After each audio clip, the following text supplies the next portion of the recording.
10 से 12 मिनट का ऐसा खेल हाई क्वालिटी के सीसीटीवी हो गए फेल। नमस्कार, ट्रांसपोर्ट टीवी में आपका स्वागत है। मैं हूं असलम कुरैशी। आप देख रहे हैं ब्रेकिंग न्यूज। दोस्तों, स्क्रीन में आप देख रहे हैं रात का अंधेरा। अलग अलग जगहों पर हाईवे के किनारे 4 ट्रक खड़े हुए हैं। ऐसा हाई क्वालिटी सीसीटीवी, इतनी तगड़ी सुपरविजन, लेकिन फिर भी करने वाले कर गए खेल। अब यहाँ खेल क्या चल रहा है जरा खुद ही देखिए। स्क्रीन पर नजरें गड़ाए रखिए। सीसीटीवी फुटेज के मुताबिक 3:08 पर इन ट्रकों के आसपास एक कार नजर आएगी। जी हाँ, डार्क ग्रे कलर की कार। इनमें कुछ लोग आए हैं। अब यहाँ हो क्या रहा है, ये सवाल मन में आ रहा होगा। अब जरा इसको फास्ट फॉरवर्ड करते हैं और आपको ले चलते हैं 3:22 की इस सीसीटीवी की ओर। और अब एक सीसीटीवी फुटेज और है जो 3:25 से लेकर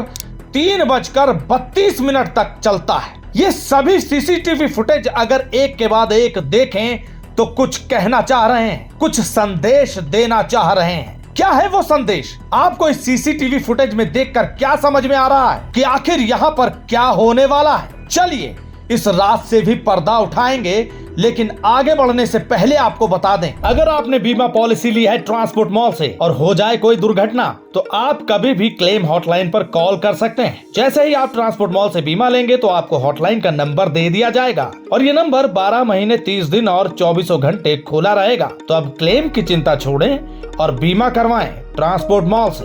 अभी व्हाट्सएप करें 90 831 90 831 पर। दरअसल ये घटना है आंध्र प्रदेश के अनंतपुर की। यहाँ पर दशमेश खालसा पंजाबी ढाबा है। यहाँ पर 22 फरवरी 2025 की रात 3:08 पर कुछ लोग पहुँचे कार से। जी हाँ, ट्रकों के आसपास इस कार का मंडराना क्या कह रहा है, आप अपने दिल पर हाथ रख के पूछेंगे तो आपको जवाब मिल जाएगा। ड्राइवर हिंदुस्तान यूनिलीवर कंपनी का माल लेकर जा रहा था। हॉर्लिक्स के डब्बे थे गाड़ी में। अंबाला से कोयम्बटूर तमिलनाडु जाना था। इस ढाबे पर सोने के लिए ड्राइवर रुका। ड्राइवर रंजीत, जो कि उत्तर प्रदेश के रामपुर का रहने वाला है, वो यहाँ पर रुका था। जी हाँ, लगभग रात के 3 बजे आया। यहाँ पर सोने के वजह से गाड़ी खड़ी कर दी। ढाबे के बिल्कुल सामने गाड़ी खड़ी की और सोने लगा। अब इस सफर को पूरा करने के लिए कंपनी वालों ने 7,000 रुपए खर्चा दिया था। 7,000 रुपए ही सैलरी है। लेकिन उन्हें क्या पता था कि यहाँ सोने का जो इनका ये कदम है, ये फैसला है,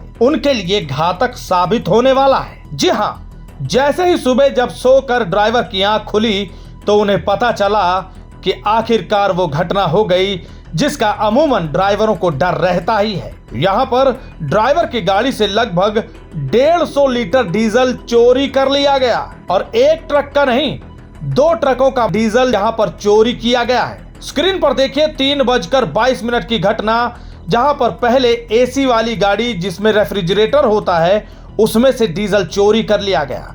लगभग 3 मिनट का समय लगा और यहाँ से डीजल गायब कर लिया गया।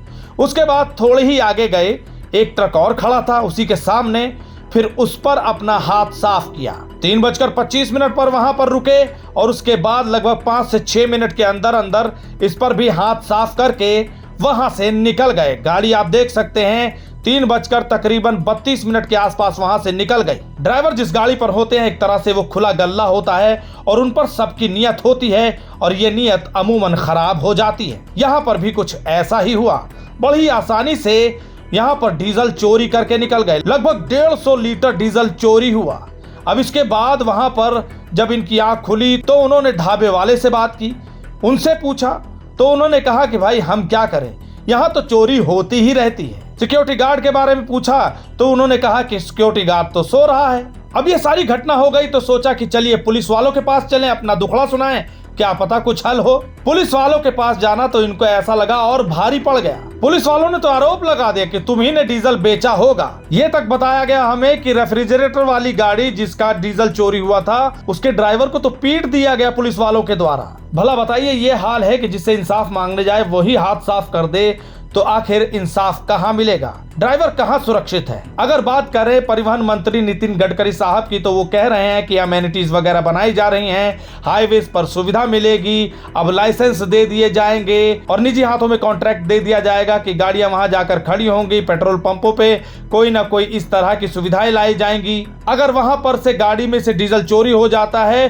तो जिनको लाइसेंस दिया गया है लाइसेंस रद्द कर दिया जाएगा। आपने कभी देखा होगा कि एनएचआई के बाजू में जो ट्रक खड़े होते हैं, ढाबे होते हैं, उसमें एक एक फीट तक कीचड़ होता है और वहाँ मुझे पता है कि इकोनॉमिक वायबिलिटी के लिए इतना नहीं हो सकता, पर मुरूम और पत्थर डालकर थोड़ा सा कंक्रीट ऊपर कर दिया या टाइल्स लगा दी फ्लैश वगैरह की लो कॉस्ट, तो पार्किंग भी अच्छा होगा और विशेष रूप से वहाँ क्लीननेस भी रहेगा। और जो ऐसे ढाबे हैं वो अगर पार्किंग और बाकी नॉर्म्स पूरे करेंगे तो उसको रेटिंग देके हमारे इसमें हम लोग उसको रिकॉग्नाइज करेंगे और लोग जहाँ रेटिंग अच्छा होगा वहाँ जाएंगे। अब हमने हमारे पेट्रोल पंप के एनओसी में लिखा है, ये कंडीशन डाली है कि आपको वॉशरूम स्वच्छ और अच्छी रखनी पड़ेगी और आम पब्लिक को उपयोग करने के लिए वो सुविधाएं देनी पड़ेगी। अगर आपने ये नहीं किया तो आपका एनओसी हम कैंसिल कर देंगे, आपका पेट्रोल पंप बंद करने का काम करेंगे, क्योंकि ये आपकी जिम्मेदारी है, आपको ये देखना है। अब ये दावे हैं, हालांकि इस दावे में भी देखा जाए तो ड्राइवरों को तो क्या ही फायदा है। अगर माल चोरी हुआ तो लाइसेंस रद्द हो जाएगा किसका, जिसके वहां पर गाड़ी खड़ी की थी। तो क्या इससे चोरियां रुकेंगी? क्या इससे सुरक्षा बढ़ जाएगी? शायद नहीं। खैर वो तो बात की बात है, जब समय आएगा तब देखा जाएगा। लेकिन फिलहाल यहाँ पर तो ड्राइवर को चपत लग गई,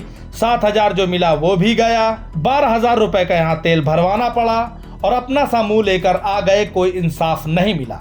अब यहाँ पर से एक सीख लेनी बनती है कि जहां पर आपको ये पता रहे कि यहाँ चोरी होती है या आसपास एक दूसरे से बात करते रहे कि कहाँ कहाँ चोरी वाला इलाका है, कौन सा एरिया ऐसा है जहां पर रुकना नहीं चाहिए, तो वहां ना रुके। आपस में बातें करते रहिए, एक दूसरे से बात करते रहिए कि यहाँ पर रुकना ठीक रहता है, वहां पर रुकना ठीक रहता है। लेकिन ये काम ऐसा है कि अगर कहीं भी नींद का जोर पकड़ा तो आपको रुकना तो पड़ेगा ही। ऐसे में बस यही है कि थोड़ा सा पहले टाइम से सही जगह रुककर, सुरक्षित जगह रुककर अपनी नींद पूरी करें। क्योंकि अमूमन होता यह है कि कच्चा माल होता है, समय से पहुंचाना होता है, इनाम लेना होता है। यहाँ पर भी शायद ऐसा ही था, इनाम के चक्कर में गाड़ी रात भर भगाते रहे। अब जब नींद का जोर पड़ा तो वहां रुकना पड़ा और वहां पर उनके साथ हो गया कांड। यानी कि फायदा तो क्या होना था, डबल नुकसान हो गया। इस वीडियो को देखकर आपके क्या विचार है कमेंट सेक्शन में लिखकर जरूर बताइएगा। अगर आपने अभी तक हमारा यूट्यूब चैनल सब्सक्राइब नहीं किया है तो चैनल को सब्सक्राइब कर लें। फेसबुक और एक्स पर भी आप हमें फॉलो कर सकते हैं। ट्रांसपोर्ट टीवी देखने के लिए धन्यवाद। ट्रक हो या बस,